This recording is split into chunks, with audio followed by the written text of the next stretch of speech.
day, you lovely lot. Today I get to continue our exciting assembly series, Lost and Found. There are so many things we can lose.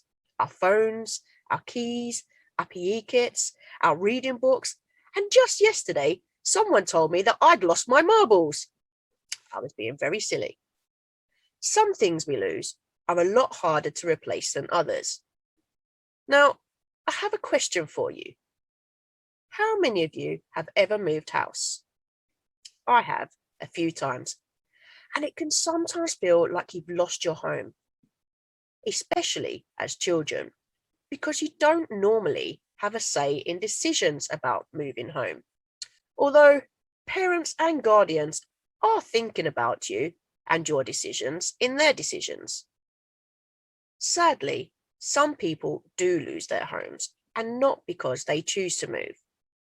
Sometimes it's because of floods or fires, or it could be for other reasons too.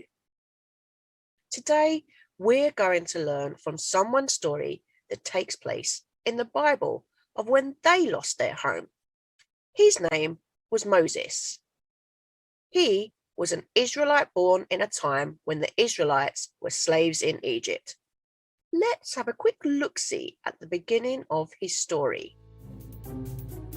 This is Moses. Hey-o.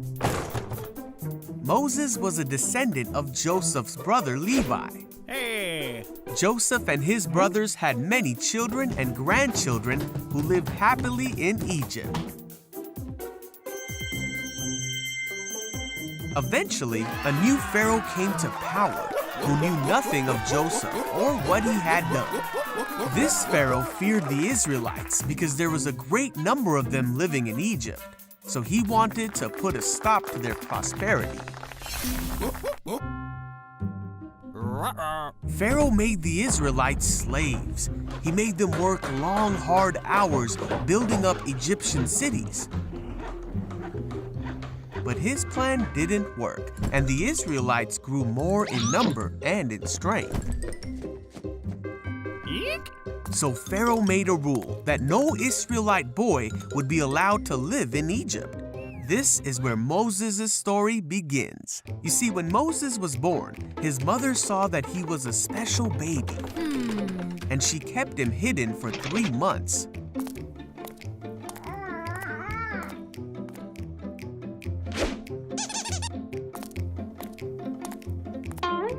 But when she could no longer keep him a secret, she made a basket and put him in the Nile River among the reeds.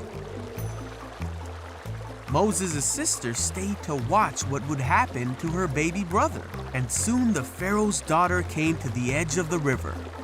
When she saw the basket, she sent her servant to get it. When she saw the baby, she felt sorry for him, thinking he must be an Israelite baby who wasn't supposed to live. Excuse me. Then Moses' sister asked the princess if she would like her to find an Israelite woman to take care of the baby. So Moses' sister went and got her mother. Moses' own mother took care of him until he was old enough to live in the Pharaoh's house, where the princess adopted him as her son. And so, Moses, an Israelite boy who wasn't supposed to live, became the adopted grandson of the Pharaoh and lived in the palace as God prepared him for a great destiny that was only just starting to unfold.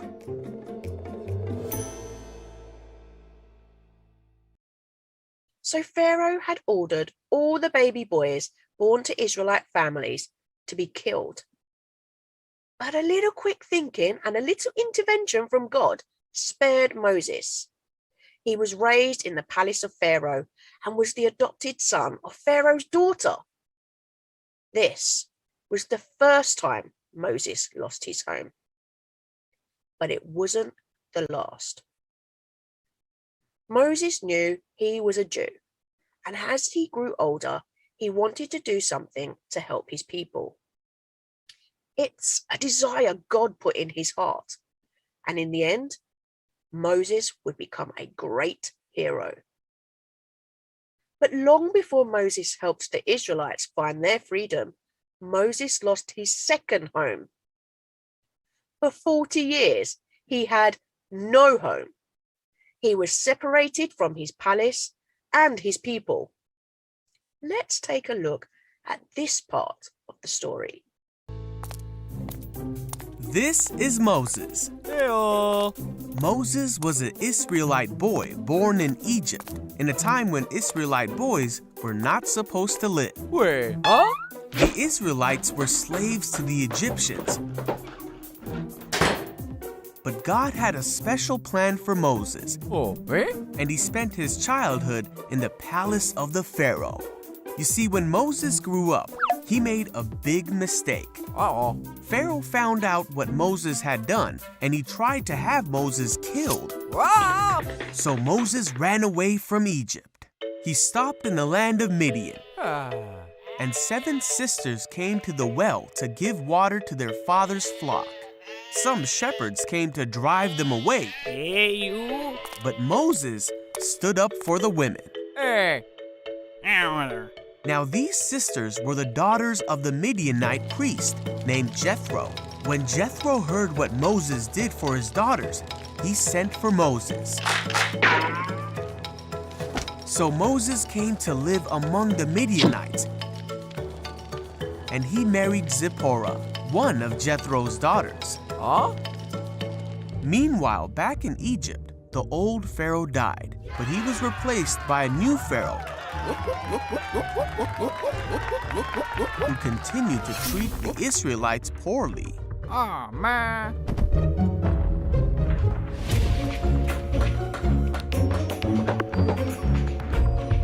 The Israelites cried out to God because of the terrible things that the Pharaoh made them do.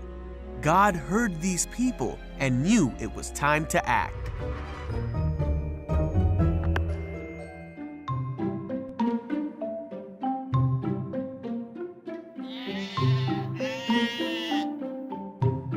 One day, Moses was tending Jethro's flock when an angel of the Lord appeared to Moses through a burning bush that would not burn up. What? Oh. Moses stopped to look at the bush, and he heard the voice of God say, "Moses, Moses." Hello? God then told Moses how sad he was because of the suffering of his people. He told Moses that he wanted to do something about it, and he wanted Moses to be the one to do it. Oh, me? But Moses did not think he was the right person to go. God said, "I will be with you." Morning. But Moses said that he wouldn't know the right thing to say to the people. So God said to tell the people that God himself had sent him and promised Moses that his plan would be fulfilled through Moses. But Moses still said to God that he did not think the people would believe him. So God said, "What is that in your hand?" Oh, me? Moses said, "A staff." God told Moses to throw it on the ground. Ah, okay. Then God told Moses to catch it. God showed Moses another sign Huh? Phew. and told him to show these signs to the people if they did not believe what he said. Moses still didn't think he would have the right words to say, but God said that he himself was the one who made a man's mouth and gave him the ability to speak, so there was no need to worry.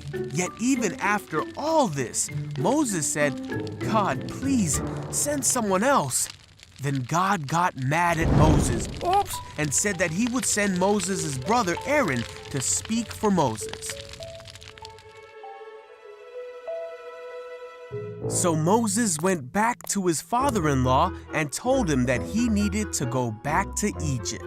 Moses and his family started their journey back to Egypt, and Moses carried the staff of God in his hand, for this staff would be the tool God would use to demonstrate his awesome power to the Israelites and to the Egyptians. Moses hated seeing his people be oppressed and bullied. He struck back at the slave driver because he wanted to help the Israelites. Now, Moses' intentions were good, but his heart was not right with God. When Moses lost his home this second time, God wanted to help. Did God build him a new house? Well, not exactly.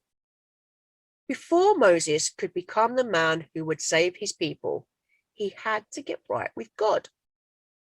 To get right with God, he had to get alone. So, for 40 years, Moses tended sheep for his father-in-law. That's quite a change from living in the royal palace of Egypt. But here's the thing about tending sheep. It's quiet. It's peaceful. There's not much else to do but watch sheep and talk with God. Moses talked with God for 40 years. And when the time was right, he returned to the home he'd lost, ready to lead. It doesn't take 40 years in the wilderness to get to know God. Just a few minutes a day with no distractions can make all the difference. So, I'm going to talk to God now. And if you agree with what I say to God, just say Amen at the end. God, thank you for the homes we have. Even if those homes change more than we would like, help us when we lose our homes, and help us to help others if they lose theirs. Thank you for talking with us. Amen. Thank you for having me. Goodbye for now.